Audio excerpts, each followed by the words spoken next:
Welcome to Waycross Community Media, where we're going to take a few minutes to speak with the superintendent and treasurer from Northwest Local School District and find out what important developments are going on there. Thank you so much for coming into the studio to talk with us. Thanks for the opportunity. We're excited. We have today Amy Wells, treasurer and CFO of Northwest Local School District, and Todd Bowling, superintendent of Northwest Local School District. And we have a lot to talk about as far as what's important right now, but let's start by learning a little bit about the school district. What can you tell me about the district? Sure.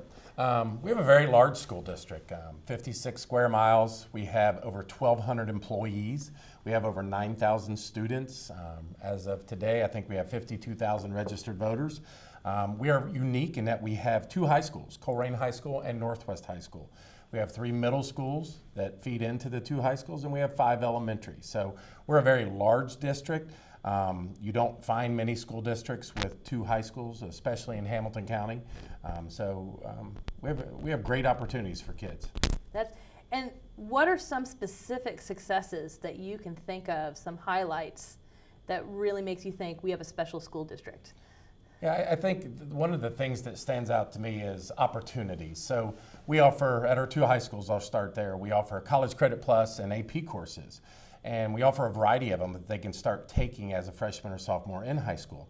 Well, the way that works is there is a possibility that kids could graduate from Northwest or Colerain High School and have their first year of college completed, and sometimes their second year. So think about that as a parent. You have the opportunity where your first 2 years of college are paid for because of the credits you gained in high school. AP courses can go anywhere in the United States. CCP courses are for state schools in Ohio. So that's a great opportunity. We offer a variety of extracurriculars through music, art, and athletic programs where kids get great opportunities. And one of the best things about that is not only do you give the extracurricular for a kid to participate in, but this kid is managing their school day, passing classes, making good grades, going to practice, spending nights. Some of them even work other jobs. So the time management it's put in is important, and the opportunity it provides for them is very important. So we do a lot with our elementary schools. We have 3 elementary schools that are 900 students. The other 2 are around 500-600. And what that does is it allows us to have collaborative teams and grade level team meetings because of the way we do our plan bells. They can discuss enrichment and intervention programs for our kids and continue to offer what they need in order to advance our kids. So there's lots of great opportunities in our school district. So there's a lot going on besides the academics. There are great academics, and it's important to talk about those in the AP programs, but the other components do give the students a lot more opportunity to kind of tie in with the academics. That's important. Because right now there is a levy coming up on the for the Northwest School District on the November ballot. Why is this levy significant to the district? Let Amy take that one. This levy is significant to the district because without this additional funding, we were going to have to make significant cuts. Right now, we're in an $8.5 million deficit spending, and without additional revenue, we'll have to reduce around $9 million worth of staff because we're a service industry in order to not be in deficit spending, and that takes away from the opportunities that our students can have at Northwest and Colerain High School. As we just went down a list of all the things that make the district stand out, it seems like a really important time to remember that those things are part of the equation, and to not want to remove them, that would be significant. Absolutely. If this levy passes, how many mills specifically is the levy asking for? The levy is an emergency levy to avoid an operating deficit, and it's 7.5 mills. Okay. And so 7.5 mills, what does that turn into for that average homeowner per month? Okay, so on a $100,000 home, the per month will be about $21.88 a month. Okay, so that, I mean, those are the numbers that people need when they're trying to figure out what does this really mean, how does that make everyday life. Right. How long will this levy last? It is a 10-year emergency levy that we would have to renew in order to maintain it after 10 years. Okay, so some of the people will be looking at this and thinking, I'm on a fixed income, these kind of things have extra impact on me. Are there any credits or rollbacks or anything that would help these individuals? Okay, so the state eliminated the rollbacks after any new levy after 2013. However, there is a homestead exemption for senior citizens on a fixed income that they can apply for. Okay, and that's important because a lot of people watching this program are senior citizens thinking we know what we're on, and it's important to know that there's a provision for them, that this is set up so that it will work for them too. Okay. What will we receive? What will we see happen if the levy passes? A lot of things. What it will is maintain what we have in place, and I think that's important to understand. We'll be able to maintain all the CCP and AP offerings we have. We will be able to maintain our counselors and our dean of students who work proactively with our kids to help with the social and emotional issues in our elementary level. We also have deans of students who help with the same thing in our middle school and one of our high school. So those will stay in place. Athletics will get to stay in place. That provides opportunities for kids to participate, sportsmanship, and earn scholarships. Our music and band programs, marching band, performing band, jazz band, all those programs are night lights and our Coleraine Cardinal show cards. So those things are very important because they add to high school. But the key thing for folks to remember is the state only pays for a basic education. Anything above a basic education, which is your language arts, your math, science, and social studies, has to be put on by the district. And so art, PE, and music is not required for every grade level. And to get that and continue to offer the great gifted services that we're offering, we're one of the few school districts that put a gifted instructor in each of our elementary buildings. That's not required, but we want to go beyond and get more services for our kids. So losing these type of services would be devastating to our kids and our community. So passing this levy maintains these great programs that we have in place. But people have asked me also, what do we get for this? Well, we maintain what we did with our staffing program last year and what we saw was important to put in our schools for kids to be successful. So it maintains some great programs. So the answer is, whatever it is that you like about this district is what we get to keep. Yes. Yeah, and that's key because you know, a lot of these things I talk about, I mean, you talk about athletics, you talk about band, you talk about after school clubs, that teachers are doing that free on their own time. Parents following bands at competitions every weekend, hauling the equipment, unloading the equipment, helping these kids out in so many ways. Our parents and booster groups feeding our teams and supporting them. I mean, all of it's a community effort and it's a great place to be right now. So I have to ask, what kind of effect will we see on academics and all of these kinds of things if the levy does not pass? Yeah, and I think one thing to understand about academics is we have a C as an overall report card. And if you look at other districts that are based on funding, like how much does your district spend on average for per pupil? We are $1,000 less than the state average. Yet our grade is higher on our report card than state grade is. If you look in Hamilton County and the amount we spend per pupil, we're second from the bottom. But yet our academics are high above those who spend more money and who are receiving D's on their report cards. We do have districts that are getting A's on their report cards. I applaud them, but they're also spending $16,000, $15,000, $10,000 per student, and we're at $8,200. So you kind of get what you pay for. But we have made changes curriculum-wise of what we're doing, letting literacy lead the way. Our teachers are empowered to be the professional development for the rest of the staff. So those changes, looking at the way we organize our schools, getting 21st century learning in place. I mean, think about our kindergarten class right now, which Amy pointed out last night. 2032 would be the graduating class. There's jobs right now that when they graduate haven't even been created. Ohio is one of the leading districts, or one of the leading states in the amount of robots that are going into facilities, more than other states across the United States, and is growing tremendously. So imagine what that will be like in the IT and the infrastructure. So getting programs in place that stimulate our kids' growth. We offer intervention, we offer enrichment opportunities for our kids. Again, we put gifted folks in our elementary buildings to help with that. And we have a large variety of CCP and AP offerings for our high school kids. So there's lots of great opportunities. We made great improvements on our last report card, but again, we stayed as a C for our grade. But if you look at the state of Ohio, that's where the majority of districts are in our state. So this levy is key to maintaining that kind of growth and that movement forward in those sorts of academic programs. Absolutely. outside of academics, not to be negative, but outside of academics, if we don't see the levy pass, what could we expect to see? So the cuts there would be devastating in itself. So as I talked about, our athletic programs would be reduced, middle school through high school. And think about what you do. So people go to high school, so Friday nights, they have Friday night lights, they have games to go through. Think about the college opportunities that are provided for these kids. There's Division I with full scholarships, Division II with almost full scholarships, and Division III where you get grants. And the opportunities you're providing for these kids. So maybe a kid who didn't think about college now has that opportunity because of this.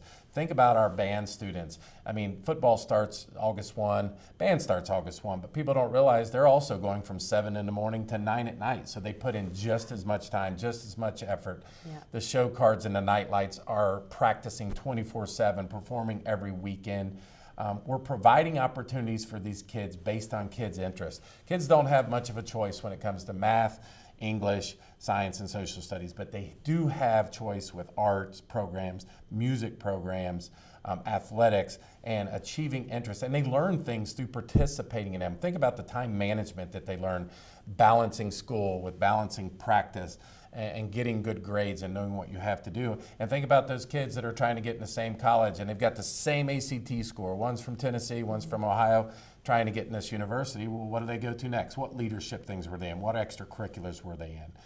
So that's very beneficial for our kid, and it makes school fun.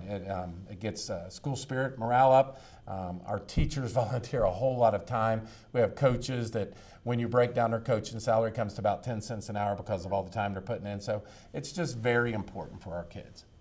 So, and I've been seeing that too. The college application process, that when back in the day when I applied and it was about the numbers on the test scores and the numbers on the grades and the GPA, and that's just a much smaller piece of it now. They really are expected to show up with a long list of things that they've been involved in and leaders in. And yeah, 21st century learning and employers want kids who can come and hold a conversation with an adult.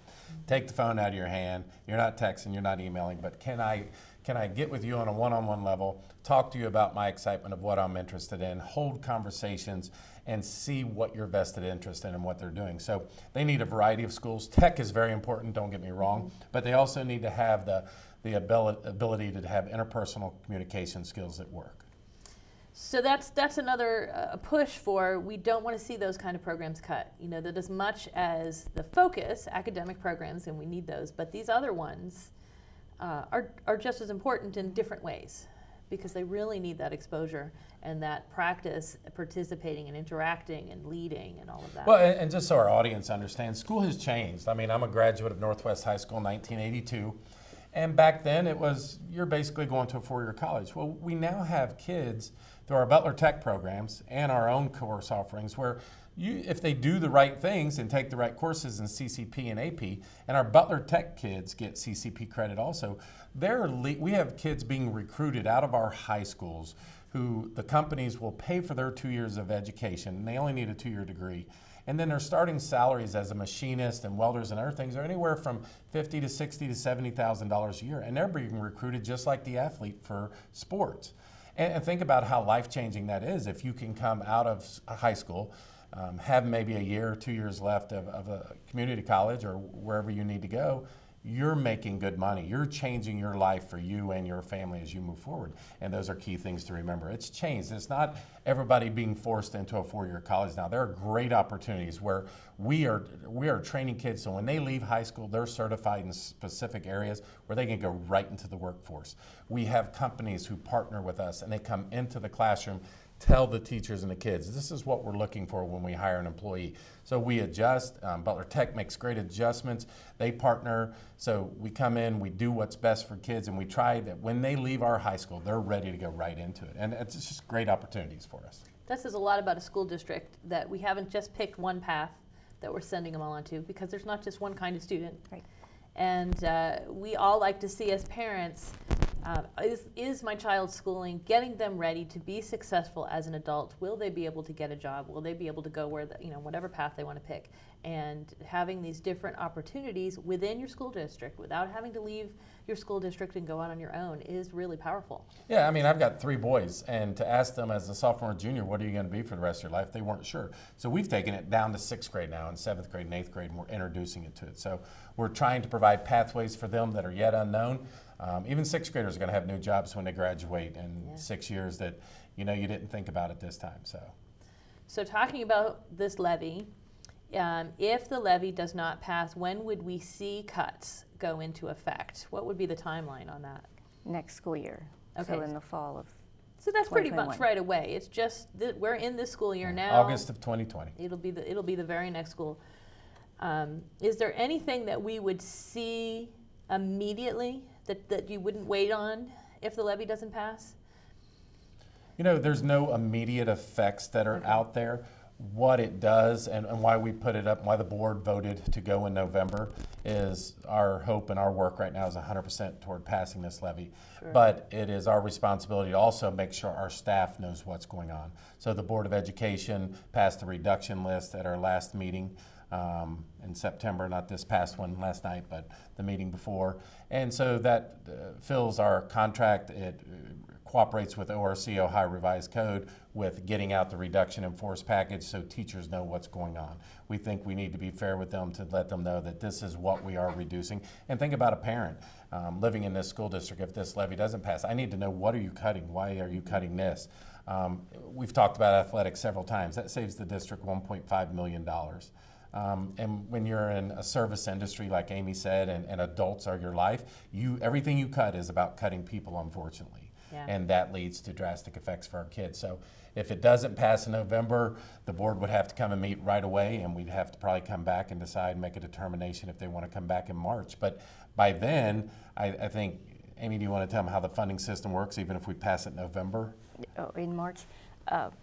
If we do not pass it in November and have to wait another calendar year, so pass in March, taxes are collected on a calendar year basis, which would put us another year behind.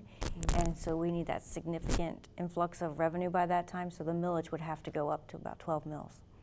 Okay, that's a very important element here, is that we're looking at 7 mills. 7.5. 7.5 mills. But if folks are thinking, well, maybe we'll wait, well, maybe it's not time, it's definitely going to have an impact if they wait, because it's going to go from 7.5 to, did you say 12?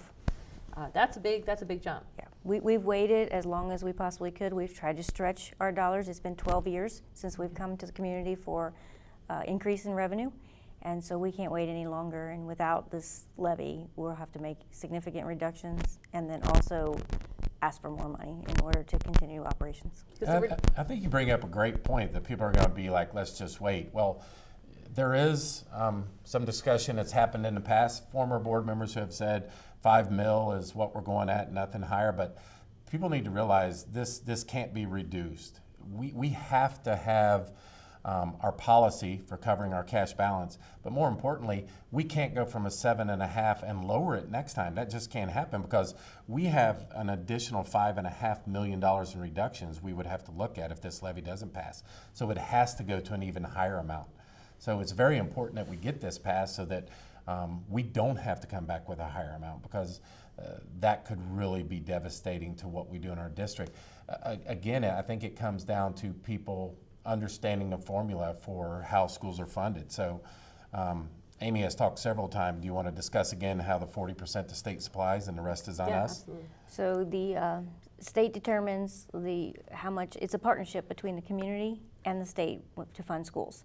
And the state determines how much a local school district community can afford to support their local school district, and they pay the difference for basic education. And at Northwest, the state determines that the community should support the school 60%, and they pay the other 40% just for basic education. And then anything above, like the athletics, extracurriculars, AP, those types of things, the community has to pay at 100%. Right now, the community is only paying 40% of basic education. Oh, and that's not even including the extra things. Correct. So at this point, the community is not even reaching what the state thinks the community should be covering. Correct, Okay. for the basic Okay. education piece. That's an important component to know that that this is not trying to make the communities part of the puzzle a very huge piece, and how big can we get it. This is just trying to get it up to where it's actually supposed to be in the first place. Yes, absolutely. Okay. And there's a lot of talks out there about state funding and what's going to happen. Well, Yeah. we've been told we're flat funded for this year and next. So there's no increases coming our way. So that's another thing to not wait for. Correct. Because there are things that people want to wait and they want to see, and well, maybe we'll get some more over here, and that's already been looked into, and Yes. and maybe we should wait. But if waiting could take you from 7.5 mils to 12 mils the next time you come back, so those are important, because sometimes folks haven't really decided one way and they think, well, we'll wait for a little bit. Some people, I think, will be wondering, and so I'll ask, what caused the financial deficit in the district? And maybe, Amy, you can talk about that. So when a levy is passed and the community votes and passes a levy, that revenue is fixed. It never changes. So in 2007, we have renewed that emergency levy from 7 in 2012 and 2017, but we've not received any additional revenue. So you have inflationary increases each year, 2-3%. You know, we were in recession, coming out of it. So, but with inflationary increases and no increase in revenue, over time, your expenditures start exceeding your revenue. And so we've hit that time where now we're $8.5 million deficit spending with no increase in revenue. And think about what Amy just said. So since 2007, we've received no new funding from our taxpayers. We've had 2 renewals, and that's the first thing people ask. Hey, we just voted on 2 levies and they passed. And yes, they did, and it's very much appreciated, but it was renewal. It was not new money. So imagine if you're sitting at your home and you've had the same amount of money since 2007 to spend and no more, but inflation keeps causing the price of gas, groceries, and clothing to go up. We've had no changes. So and I think the other important piece there is she talked about cuts. We used to get money for inflation. We used to get 3%, and then they lowered it to 0.03, and now it's 0. But we've lost tangible personal property tax, which was $4.3 million a year. Busing reduced, transportation $1 million. We've lost $11 million annually since 2004 due to the state just changing the formula, but we've had no new revenue. And another thing is the bond levy. So people know that we have passed a levy, they passed a levy, a bond levy, but that was to build a building, not for operations. So we've had no new revenue since 2007 with inflationary increases and the state reducing revenue. And I think it's important to say, when you say we've lost $11 million, that's not money that you had that you lost. That was money that used to be funding sources. Correct. And those funding sources ended. Yes. For whatever reason. Yes. Those funding sources used to be guaranteed you had those, they were part of your budget, and now they went away. So now you're trying to do the same amount of things, but without that. Yes, and that's annually. It's not a one-time. Every year. Every single year. We've lost that I mean, revenue. I think it's important, even if it sounds really obvious to have to state it. I think it's important because sometimes we hear phrases and they make us think of things, and that's something that was coming from the outside, but it's not anymore. Correct. Right. Will this levy be able to remove the deficit? It will remove most of the deficit, Okay. and internally we will have to make adjustments, look for efficiencies, as we are always doing. We're always making sure we're right-sizing as class sizes change. You know, what adjustments do we need to make? But for the most part, it will cover the deficit spending that we're currently in. So it does. The levy doesn't mean you're not going to look for ways to be more efficient. That's still going to happen. Absolutely, has to. That's important. Now, there's other people who are watching this, and they're thinking, well, my kid goes to parochial school, or I'm one of those seniors and my kids are all done with school, and why is this levy important to me? And what would you say to them? Yeah, I mean, I think we have great school choice. We have great public school system, and we have probably the most parochial schools in a school district of anywhere in Southwest Ohio. So parochial parents, if the first thing they could do, if they take their kid's book and they open up on the inside, you'll see stamped property of Northwest Local School District. We supply books and whatever they request there. We supply technology. We spend about $1.6 million on transportation of parochial students every year. We are required by law to give scholarships to parochial kids, and so that's about $1.8 million. We hire and place and evaluate and run through our funding system 40 employees that are placed out in parochial schools. So it's a partnership that we spend around $6 million a year on. Our facilities are rented out, our gymnasiums, our ball fields, stuff like that. So that's the other part of the partnership. And if your school district only offers a basic education, it will affect your property value. And that's the hard part for somebody on a fixed income and a senior, which you mentioned.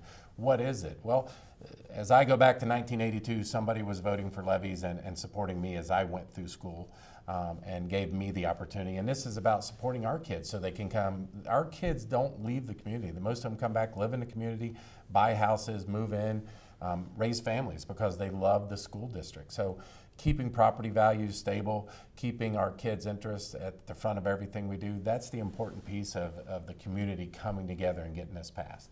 So if you have students in parochial schools, you probably don't even realize how tied to the Northwest School District your child's education is because of all the support mechanisms that you are partnered with them on. Mm-hmm. But also, if you don't have any kids in the schools at all, not only is it your property value, because the school system is part of that equation, but it's your neighborhood, and it's the people who work at the stores you shop at, and everything that you work with on an everyday basis, you are interacting with students from the Northwest School District. Yes, strong schools, strong communities. Yeah, that very makes much it very so. much. So it really does affect everyone, whether we yeah. have kids in the schools, whether we're worried about grandkids being in the schools or not, it's still our neighborhood. Yes. It's still what we interact with on a daily basis. Beyond the economics of it, it's just who we get to meet with when we go out and do errands. Mm-hmm.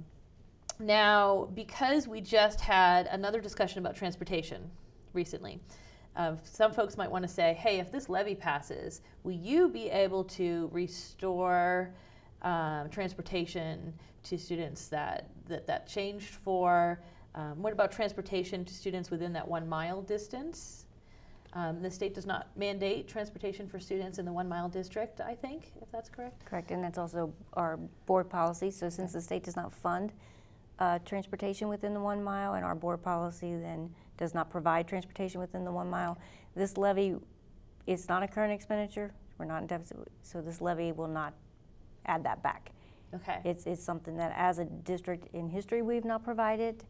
We had some issues last year where we added some of that back due to safety concerns and routing of systems. We spent the summer, or actually the rest of last year and the summer, evaluating all that, redoing all that, and so no, we will not be able to provide the 1 mile. And that's part of the continuing evaluation on being efficient and doing the things that you need to do as a school district. Yeah, and the state requirement's only 2 miles for transportation. Now, some other folks, just so you know, have asked, if you pass this levy, can we bring back high school transportation? Well, that involves bringing back another fleet of buses. You're looking at a $5 to $6 million expense for that to happen. So that doesn't happen, and I don't know of many, if any, school districts that provide that. And you know, that is a problem. You're a freshman, you move new to a district, you're trying to find a ride home. So we get our counselors and our administrators to work with the kids, try to get them to carpool back and forth. But 1 mile is our district policy. It was approved by all 5 board members as we went forward. And it did cause some inconvenience, but we also are forming sidewalk committees with each of our schools. And we have worked very closely with Jeff Miltz in the township. He's been great. And we're going to get together and talk about how we can do better jobs with sidewalks, how we can maybe write grants and get more funding, because that's a big issue in our district. Because once you enforce that 1 mile, there aren't enough sidewalks that get to our schools safely. So that puts the responsibility back on our parents, but it also does just like it does in other districts. We're not out there by ourselves. So we are working on those things and trying to get moving forward. Sure, and it's important to talk about what will happen with the levy when it passes. Because there's a lot of really important services, but also so that parents understand that there are some things it doesn't apply to, and one of those things is within that non-mandated mile and high school transportation and things like that. So it just helps people know, what is this for, what is it not for. Trying to be as transparent as we can so they know exactly what's coming. So as we're doing this, and you have gone a lot of places to make sure that people fully understand. The two of you have talked to people about a podcast, you've traveled, you've gone to meetings, and of course you're here in the Waycross studio to make sure that the most number of people can get all the details and all the information about this. If a community member says, I want to help them do that, I want to volunteer and help people understand what this levy will do, who can they contact? Or what can they do? Well, they can reach out to our Community Partners for Education that's running the Levy campaign to volunteer. So that's getting in contact with Carrie Robers or Tim Gaynor. Tim Gaynor. They can also find facts and information on the district's website and Facebook page to help push that information out and to get other people more informed. And to offer both of us, it's T Bowling and A Wells at NWLSD.org. Email us, call 923-1000. We'll get you hooked up. We have lots of opportunities. They can follow us on Facebook, NWLSD.org. Our Twitter account's NWLSD.org. I have a superintendent account for Northwest Local School. So if you can get on there, we're really pushing heavy right now for voter registration. Voter registration is so important. And you need to be registered, and you need to teach your kids to be registered because it's about choice and it's about your chance to put your opinion out there. And so we have voter registration forms at each of our schools on the front counters. Absentee ballots are available. You need to get them ordered by October 7th. And then follow us, share things. There's a Mine Plus 9 that's going out on Facebook, which is phenomenal. So you put your little video on there about why the levy is important to you. You identify 9 others, you share it, and you expect the same out of them. So that's been flowing and going everywhere, and it's been very positive. But it shows a lot of community support, and you get a lot of different perspectives on why a school district is important to other people. It's retired people on fixed incomes who are doing it. It's people who are parents right now that have a kid maybe in elementary, middle school, and high school. Just a great opportunity to find out what's going on. But we will take all and any volunteers. We are doing Crowd the Corner the day before the levy on that Monday. And so that'll be the schools setting up sites, holding signs, making them out.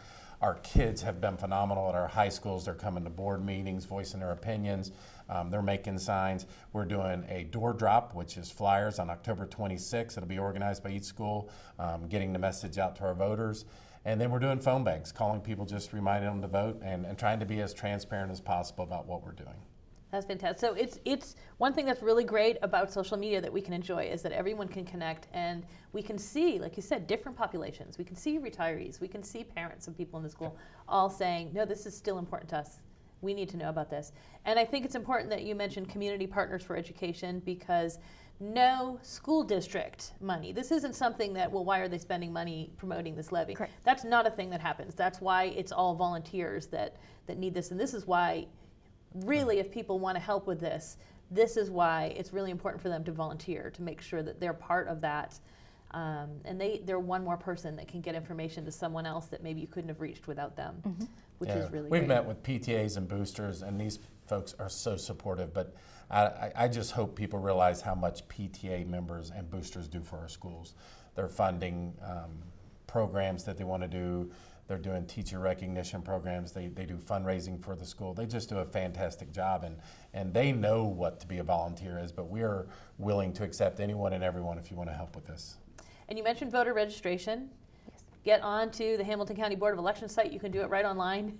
And you mentioned the board meetings, and that is something, of course, self-promotion. Waycross is at every board meeting, which means if you feel like you're, but I can't get to the board meetings. But you can, because they're on your computer. Every single one of those you can just click on, and waycross.tv has a link to them. You can get to them from the Northwest site, and that way you can feel like you're connected. You know what's going on. And I kind of feel like you're selling yourself short. It's not just board meetings. Waycross is at everything. Football games, any athletic events. They come to the variety show. They come to anytime awards ceremony, we invite them to. It is phenomenal what Waycross does for our school, our concerts. They're there at Christmas. I told Chip I think I see him more than I do my own family, because he's at everything we are. We really appreciate what you guys do. And that board meeting is just a click away. And it's important that folks know what's going on at board meetings. They should watch. Yeah, they're so easy. They're readily available. They're easy to get to. They get shared on Facebook also, so that people can see them pop up in front of them. And we love being part of the Northwest School District and being there to have the opportunity for all the students to feel like their stuff got a spotlight. Because all of it needs a spotlight. Their athletics needs a spotlight, their academics needs a spotlight, their music needs a spotlight, and we love being able to give that. I actually got to meet a young 4th grader from Pleasant Run yesterday, and she was really excited because she said, I hope I get to be on some TV someday. Our kids are awesome. If you're in any of these productions, you're on TV. She was so excited. But that's because they're the stars of Waycross. They're the ones, they're the celebrities. On community access, that's what it's for. It's for the community. So exactly, and it's just a great opportunity. If something pops up, you can't make the event, it is filmed. You can go back and watch it. For grandparents who are out of town, download it. It's awesome. Yeah, and really when it comes to this levy, you want to be connected to the meetings. What are they talking about? And that's happening. You can connect to those. You can go back and watch the last 6 months of them if you feel like you missed them. Right. Which is really important. And we need people to understand that this levy means so much. Our kids need this levy just to maintain what they currently have. It's not going to give them more, but we need to maintain what they have. And that's what it comes back to, is that it is a great school district. And what blocks make it a great school district, and let's not jeopardize any of those. Correct. So what are the important dates? I mentioned one that we want to make sure folks mark on their calendar and don't forget. Register to vote. You can actually just go on their website and check if you're registered, which is worth a second to do. And then make sure you vote November 5th. Absolutely. So those are two. And if you think you're going to be busy, absentee ballot. Absentee ballots, and if you go back to, man, I hate standing in line and waiting for, you can early vote at the Board of Election on the weekends before, on Saturday, so people need to take advantage of that, and you just need to get out and vote. That's the most important piece. Encourage your neighbors, do everything you can, and people can't forget alumni. I mean, I have 1,800 followers on Twitter because of snow days, period. But I can send tweets out, remind those who have graduated, hey, don't forget to come back and vote. Don't forget to fill out your absentee ballot. It's just important things that we need, because these kids in college, they know what led to their participation in getting accepted into schools. It was their education for Northwest Local Schools. Our community is proud of them. We're proud of them, so we need to get out and vote. Crowd the corner November 4th. Crowd the corner And November door 4th. drops October 26th. Door drops Anybody October wants 26th. to help, because we need volunteers. So lots of bodies for those events. Yes. Crowd the Corner is only Crowd the Corner if you have a crowd. That's right. So make sure everybody gets in touch and says, where can we do this? How can we do this? That's excellent. Well, thank you so much for coming in. I feel like we got to clarify a lot of details and talk about what the levy is for, what the levy is not for, and how it can really continue to support a district that is growing and improving and doing wonderful things. So, and the students in that district. Right. Students are number one. This is all about them. It's our community coming together to do what's best for our kids, and we just appreciate the opportunity. Yes, thank Well, you. Amy and Todd, thank you so much. I appreciate that. And I think that the last thing we have to do is just remind folks, don't forget to vote. November 5th, get to the polls, make sure you cast your ballot, and before that, make sure you're registered. Thanks so much for watching this program.